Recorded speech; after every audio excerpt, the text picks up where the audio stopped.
So doctor గారు అంటే మీరు అన్నారు కదా, ఇప్పుడు సరైన సమయంలో మనం వైద్యం చేయకపోవడం వల్ల సాధారణంగా ఇన్ఫెక్షన్ వచ్చే అవకాశం ఉంది. తద్వారా శరీర అవయవాలను కూడా తీసేయాల్సిన పరిస్థితి ఏర్పడుతుంది.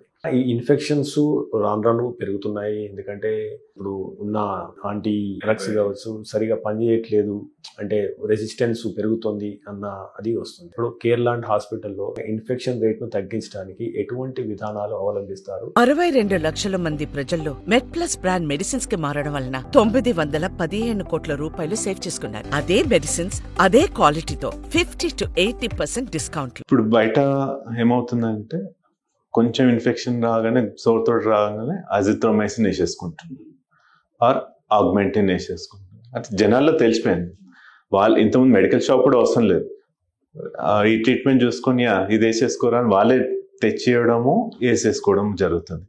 ఇప్పుడు ఆగ్మెంటిన్ అజిత్రోమైసిన్ కూడా పనిచేయవు, ఎందుకంటే కమ్యూనిటీ లెవెల్లో ఎన్ని యాంటీబయాటిక్స్ వాడేసరికి బ్యాక్టీరియా కూడా అనేది మార్పు చెందుతూ ఉంటుంది. అది కూడా అడ్వాన్స్ మనలానే అది కూడా అడ్వాన్స్డ్ అవుతూ ఉంది.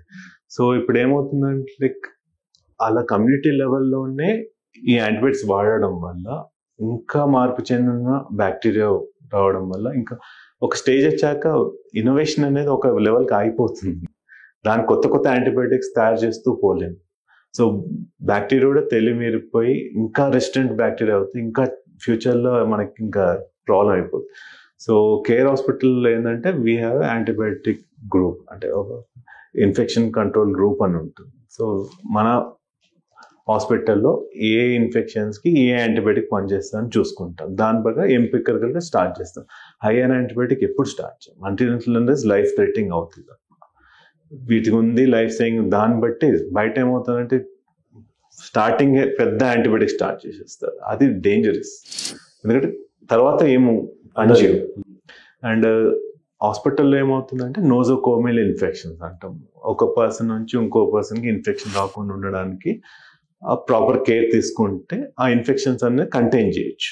ఇప్పుడు మిమ్మల్ని ట్రీట్ చేశాను నేను, హ్యాండ్ రబ్ వాడి మళ్ళీ ఇంకో దగ్గర వాష్ చేసుకొని నెక్స్ట్ పేషెంట్ చూడాలి.